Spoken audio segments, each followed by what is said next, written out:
4월 16일 민중민주당 미국평화 원정단 필리버스터 라이브 시작하겠습니다. 오늘도 어제에 이어서 미국 민중사 1권의 6장 친밀하게 억압당한 사람들 211쪽부터 함께 보도록 하겠습니다. 그러면 상층 계급 여성들의 삶은 어떠했을까? 영국인 여성 프랜시스 트롤로프는 미국인의 가정 예절에서 이렇게 썼다. 필라델피아의 최상층 계급 숙녀의 하루를 그려보고자 한다. 이 부인은 최고의 명성과 활동을 자랑하는 상원 의원이나 변호사의 아내일 것이다. 부인은 자리에서 일어나 우선 옷을 꼼꼼하게 잘 차려입는다. 이제 깨끗이 정돈되어 있고 단아하며 조용한 거실로 내려온다. 자유흑인 하인이 아침 식사를 가져온다. 부인이 튀긴 햄과 소금에 절인 생선을 먹고 조용히 커피를 마시는 동안 남편은 신문 하나를 팔꿈치 밑에 놓고 다른 신문을 읽는다. 그러고는 아마도 부인은 컵과 접시를 닦을 것이다.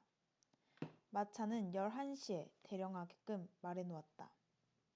그 시간까지 부인은 쥐색 실크를 보호하기 위해 눈처럼 하얀 앞치마를 두르고 주방에서 일을 한다.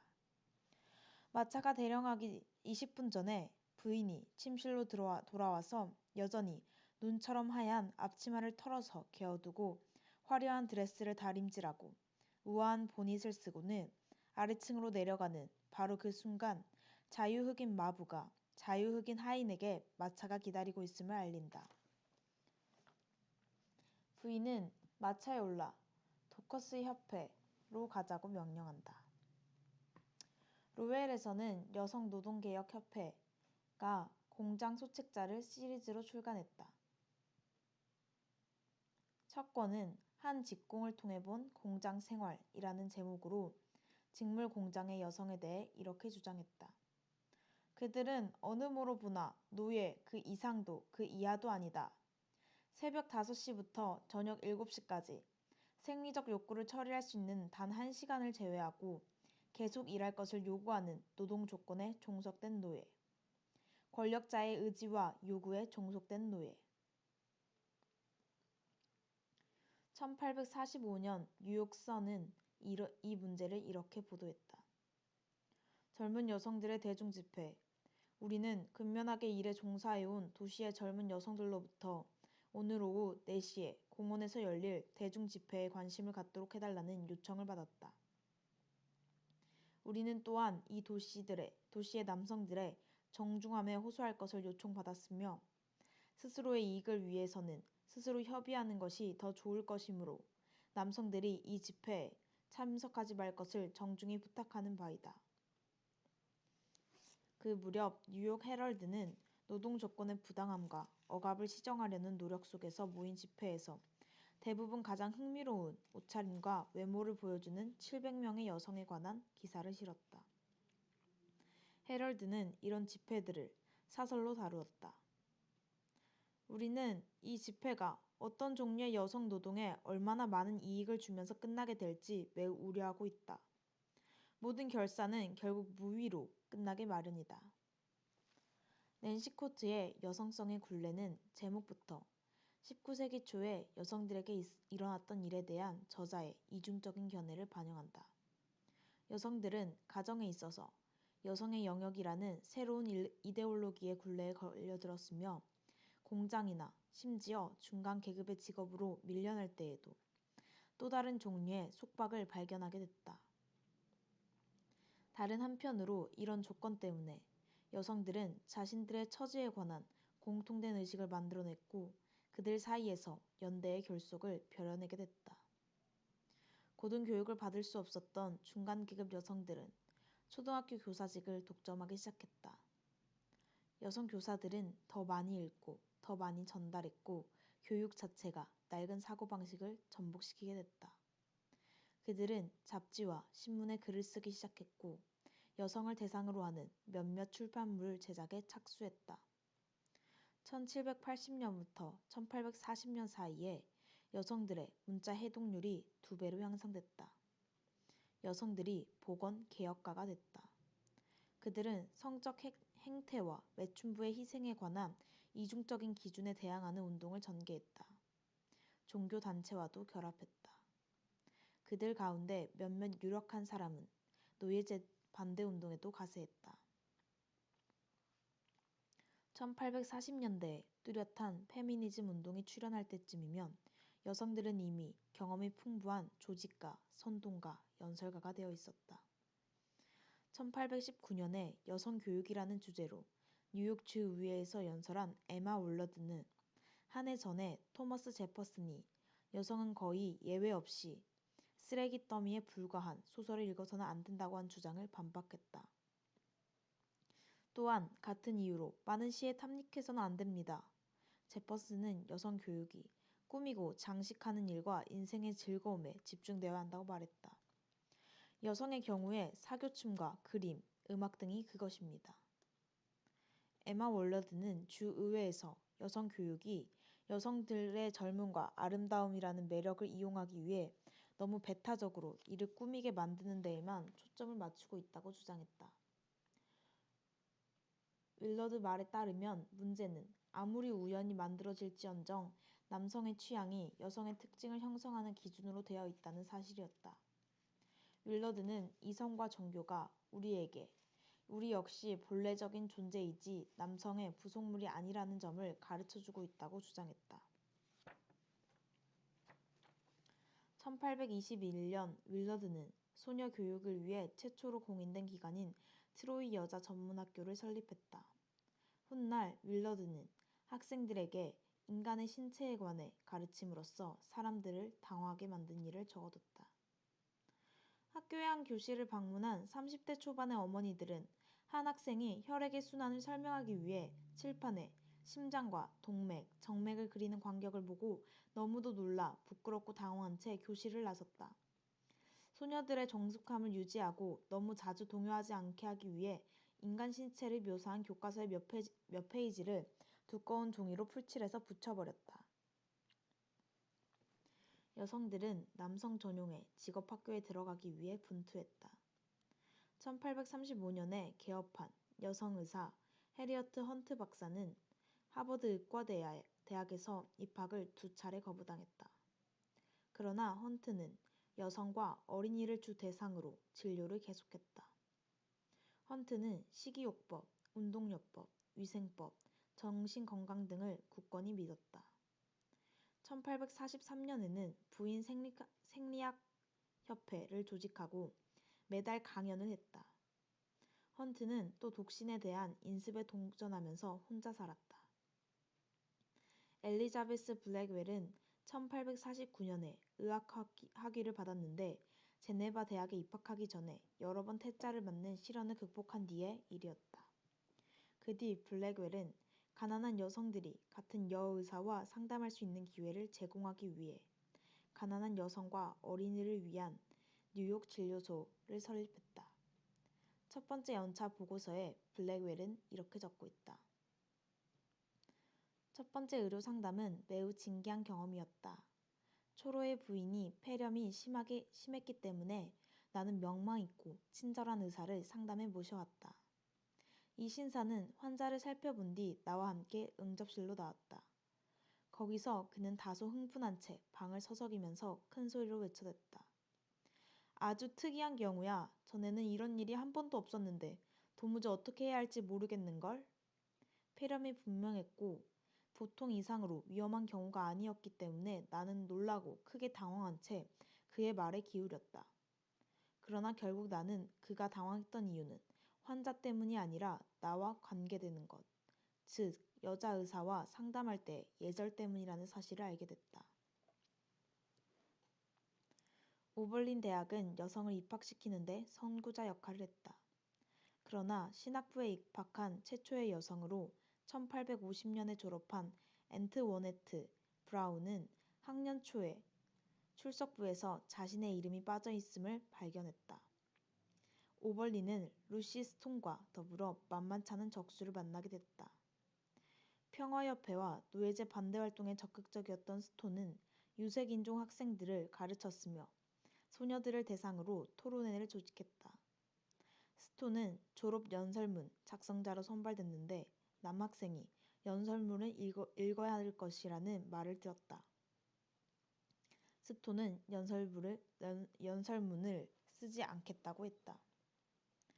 루시 스톤은 1847년 자신의 형제가 목사로 있는 매사추세츠 주 가드너의 한 교회에서 여성의 권리에 관한 강연을 시작했다. 스톤은 몸무게가 45kg 정도의 조그마한 체구를 가지고 있었으나 경이로운 연설가였다. 미국 노예제 반대협회의 연사였던 스톤은 여러 차례 찬물세를 받기도 하고 누군가 던진 책에 맞아 휘청거릴 적도 있었으며 폭도에게 습격을 받기도 했다. 헬린 블랙웰과 결혼하는 자리에서 둘은 손을 못 잡고 성명서를 읽었다. 우리는 남편과 아내의 관계를 공개적으로 밝힘으로써 우리의 상호 애정을 확인하며 반면에 이런 우리의 행위가 남편에게는 유해하고도 부자연스러운 우월권을 부여하나 아내에 대해서는 독립적이고 이성적인 존재임을 부정하는 현재의 혼인법을 자발적으로 따른다는 인정이나 약속을 뜻함이 아님을 선언하는 것이 우리의 의무라고 생각합니다. 스톤은 결혼 후 자신의 성을 포기하기를 거절한 최초의 여성 중 하나였다. 그대로 스톤 부인이었던 것이다. 스톤이 정부에 자신의 대표가 없다는 이유로 세금 납부를 거부하자 관리들은 세금 대신 가재 도구 모두를 심지어 아이의 요람까지 가져갔다. 뉴욕주 작은 마을의 여성 우체국장이었던 어밀리아 블루머가 블루머 바지를 개발한 뒤로 여성 활동가들은 낡은 고래 수염 달린 보디스, 코르셋, 패티코트 대신에 블루머 바지를 입었다.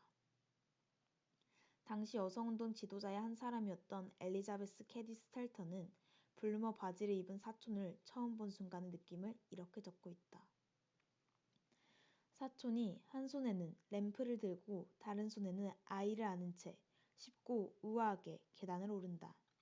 그에 비해 나는 램프와 아이를 생각조차 할 수 없었고 원피스를 길게 늘어뜨린 채 힘겹게 올라야 한다는 걸 알았다. 곧 여성의 의복에 심급한 개혁이 필요하다는 사실을 확실하게 인식하고 당장 비슷한 옷을 입었다.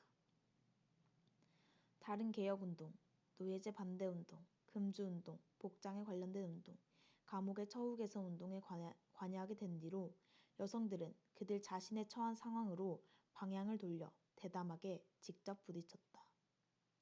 노예제 반대운동의 열렬한 연설가이자 조직가였던 남부 출신의 백인 여성 엔젤리나 그림케는 이 운동이 앞으로 나아가는 모습을 보았다.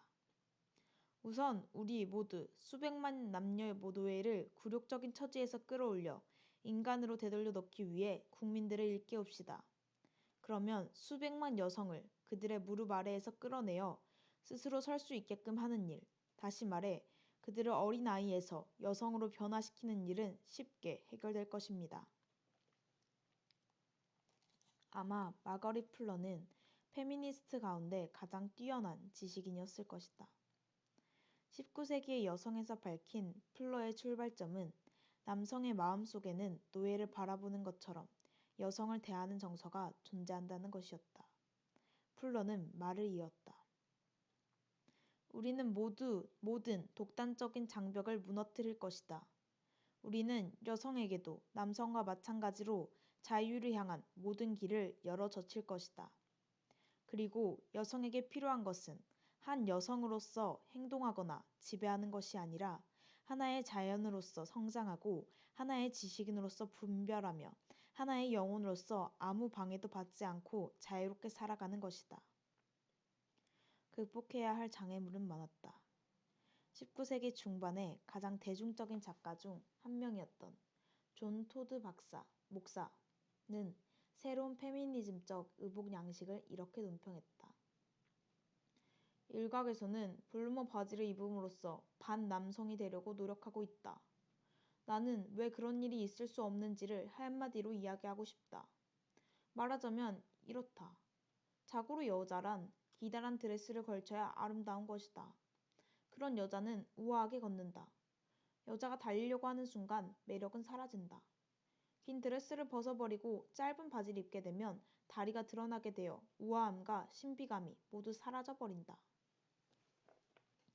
1830년대 매사추세츠 주 성직자 총연합회로부터 날아온 한 목사의 서신은 성직자들에게 여성이 설교단에서 설교하는 것을 금하라고 명령했다. 여자가 남자의 자리와 격조를 취하게 되면 우리는 그 여자에 대해 자기 방어를 해야 한다. 엔젤리나의 언니 세라 그림케는 일련의 논설에 대한 답변으로 여성의 조건과 양성 간의 평등에 관한 서한을 썼다. 인생 초반기 동안 나의 운명은 사교계의 멋쟁이 여성들 속에 던져져 있었다. 이 계급 여성 가운데 한 명으로서 나는 경험과 관찰로부터 그들이 받은 교육이 비참할 정도로 부족하다는 사실을, 그들은 결혼을 고귀한 삶으로 가는 유일한 길로 없어서는 안 될 단 한 가지로 생각하도록 교육받았다는 사실을 부득이 이야기하지 않을 수 없다. 세라는 말했다. 나는 여성에 대한 어떤 호의도 요구하지 않는다. 나는 평등에 대한 우리의 주장을 굽히지 않는다. 내가 우리 형제들에게 요구하는 것이라고는 우리 목에서 발을 거두고 하나님이 우리에게 차지하도록 해주신 이 땅에 똑바로 설 수 있도록 해달라는 것뿐이다. 내가 보기에는 무엇이든지 남성이 해서 도덕적으로 옳은 것이라면 여성이 할 때도 옳다는 사실은 더할 나위 없이 자명하다. 세라는 힘찬 저술가였고 엔젤리나는 선동적인 연설가였다. 한때 엔젤리나는 보스턴 오페라 하우스에서 6일 동안 매일 밤 연설을 했다.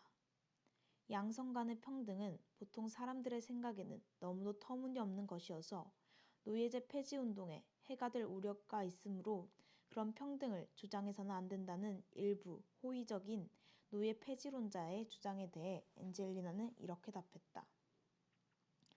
장애물을 길에서 치울 때까지는 우리의 모든 힘을 다해 노예제 폐지 운동을 밀고 나갈 수 없습니다. 만약 우리가 올해 공개적으로 발언할 수 있는 권리를 포기한다면 내년에는 청원할 권리를 포기해야 하고 후년에는 쓸 수 있는 권리를 포기해야 할 것입니다. 여성 자신이 남성의 발 아래 놓인 채 수치감으로 침묵에 빠져든다면 도대체 흑인을 위해 무엇을 할 수 있겠습니까? 엔젤리나는 매사추세츠 주의회의 노예제 반대 청원에 관한 위원회에서 연설한 최초의 여성이었다. 훗날 엔젤리나는 이렇게 밝혔다. 나는 엄청난 압박감 때문에 거의 정신을 잃을 지경이었다. 엔젤리나의 연설은 어마어마한 군중을 끌어모았고 세일럼 출신의 한 주의원은 매사추세츠 주의회 의사당의 건물 토대가 그림케 양의 또 한 번의 연설을 견뎌낼 수 있을지에 관해 조사할 위원회를 구성하자고 제의했다. 다른 문제들에 관한 연설은 여성의 처지에 관한 발언을 준비하는 길을 닦았다. 1843년 도로시아 딕스는 매사추세츠 주의회에서 보스턴 지역에 있는 교도소와 빈민원에서 직접 목격한 내용을 연설했다. 상세하게 돌아보면서 자주 고통스럽고 놀라웠던 일들에 관해 본대로 말씀드리겠습니다. 신사 여러분, 저는 지금 우리 주 내에서 옥사, 광, 지하실, 칸막이 방, 우리 등에 감금되어 쇠사슬에 묶여 벌거벗은 채로 복종하라고 몽둥이질과 매질을 당하고 있는 정신병자들의 현 상태에 관해 간략히 여러분의 관심을 환기시키고자 합니다. 프랜시스 라이트는 1824년에 스코틀랜드에서 이주해온 사람으로 작가이자 유토피아적 공동체의 창설자였으며 노예 해방과 산하 제한, 자유연애를 위해 싸운 투사였다. 라이트는 주가 보조하는 기숙학교를 통해 2세 이상의 모든 어린이들을 위한 무상 공교육이 실시되기를 원했다. 라이트는 공상적 사회주의자 샤를 푸리에가 프랑스에서 조창한 내용, 즉 문명의 진보는 여성의 진보에 달렸다는 주장을 미국에서 밝혔다. 라이트의 말을 들어보자. 분별과 선의가 여성들에게 똑같이 할당되는 사회에서 여성이 자리를 찾을 때까지는 인간의 진보는 허약할 수밖에 없다고 나는 감히 주장하고자 한다. 남성은 여성의 수준까지 올라오거나 그렇지 않으면 그 수준까지 내려갈 것이다. 남성들이 정신과 정신, 감정과 감정 사이에 공감을 느끼기 전에는 모든 애정, 모든 재능, 모든 확신, 모든 우아함, 모든 존경을 여성과의 관계 속에 불어넣기 전에는 여성과의 관계에서 얻을 수 있는 어떤 기쁨도 상상조차 못하게 하자. 한쪽에서는 힘이, 다른 쪽에서는 두려움과 복종이 근절되어 양쪽 모두 생득권, 평등을 되찾기 전에는 여성들은 연방의회에 제출하는 수천 장의 청원서를 모으면서 전국적으로 노예제 반대 협회에 엄청난 정력을 쏟아부었다. 엘리너 플렉스너는 투쟁의 세기에서 이렇게 쓰고 있다. 오늘날 워싱턴의 국립문서보관소에는 수없이 많은 문서 상자가 이름 없는 애절한 노고를 증언하고 있다. 빛이 바른 채 접으면 가루가 되어버릴 것 같은 청원서들은 페이지마다 악교로 붙어 있고 잉크 얼룩으로 뒤덮여 있으며 휘갈긴 글씨로 서명되어 있고 두려운 나머지 그토록 대담한 행동을 철회한 사람에 의해 군데군데 지워진 흔적이 있다. 청원서들에는 뉴 잉글랜드에서 오하이오에 이르는 여성 노예제 반대 협회들의 이름이 담겨 있다. 이런 활동의 와중에 노예제 반대 운동과 앞서거니 뒤서거니 하며 여성들 자신의 평등을 위한 여성 운동을 낳은 사건이 벌어지고 있었다. 1840년 세계 노예제 반대 협회 대회가 런던에서 열렸다. 격렬한 논쟁 끝에 표결을 통해 여성을 제외시키기로 했지만 커튼으로 가려진 곳에서 대회에 참석할 수 있다는 데에 동의가 이루어졌다. 여성들은 침묵으로 항의하면서 복도에 앉았고 여성의 권리를 위해 싸웠던 노예 폐지론자 윌리엄 로이드 게리슨도 그들 옆에 앉았다. 당시는 엘리자베스 캐디 스탠턴이 루그레시아 모트를 비롯한 사람들을 만나 역사상 최초의 여성 권리 대회로 이어진 계획을 마련하기 시작하던 무렵이었다. 뉴욕주 세네카 폴즈에서 개최된 대회에서 한 명의 어머니이자 가정주부로 살아오면서 자신의 처지에 대한 분노로 가득 차 있던 엘리자베스 캐디 스탠턴은 여성은 아무짝에도 쓸모없는 존재입니다. 반면 아내는 가장 소중한 존재입니다. 라고 선언했다. 훗날 스탠턴은 이렇게 말했다. 나는 이제 대부분의 여성이 각 가정에 고립된 채로 싸워야만 하는 실질적인 어려움, 그리고 생활의 주된 부분을 하인 및 어린이들과 접촉하는 현실에서는 여성의 최대한의 발전이 불가능함을 완전히 이해하게 됐다. 내가 아내, 어머니, 가정주부, 의사, 정신적 안내자로서의 여성의 역할에서 느낀 전반적인 불만, 여성의 끊임없는 감독 없이는 세상 만사가 빠져들게 마련인 혼란인 상황. 대다수 여성들은 지치고 근심 어린 모습 등에서 나는 사회 일반, 특히 여성의 부당한 현실을 시정하기 위해 얼마간 적극적인 조치가 취해져야 한다는 강렬한 느낌을 받았다. 세계 노예제 반대 대회에서 겪은 경험, 여성의 법적 지위에 관해서 읽은 모든 글들, 어디서든 목격할 수 있는 억압, 이 모두가 내 영혼을 휩쓸고 지나갔다. 나는 무엇을 해야 할지, 아니 어디에서 시작해야 할지를 알 수 없었다. 머릿속에 떠오른 유일한 생각은 항의와 토론을 위한 공개적인 집회였다. 세네카 카운티 쿠리어에 7월 19일과 20일 양일간 여성의 권리를 토론하는 집회가 개최한다는 공고가 실렸다. 300명의 여성과 몇몇 남성이 참석했다. 집회가 끝날 무렵 68명의 여성과 32명의 남성이 원칙선언에 서명했다. 독립선언서의 구절과 운율을 사용한 것이었다.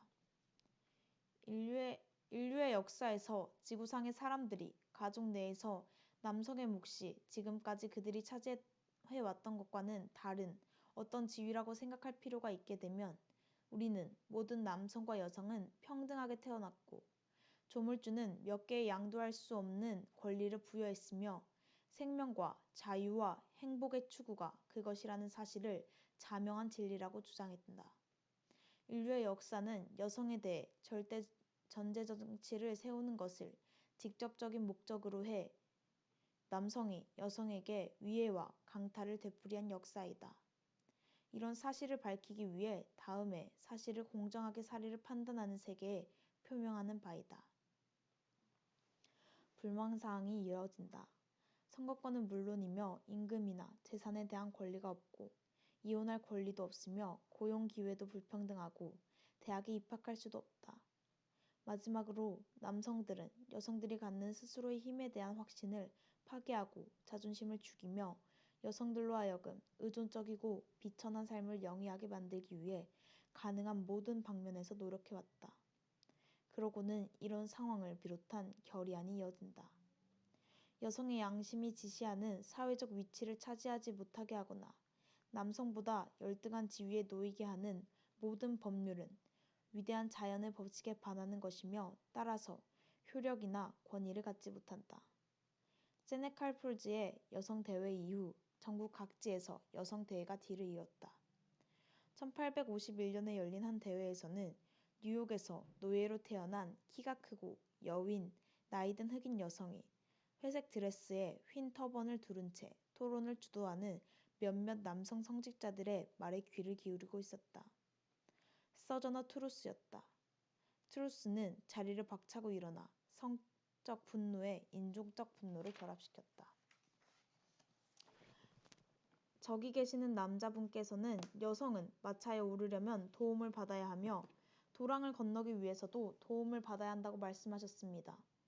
어느 누구도 내가 마차에 오르거나 진흙 웅덩이를 건널 때 도와주지 않았습니다. 그러면 난 여자가 아닌가요? 내 팔을 보세요.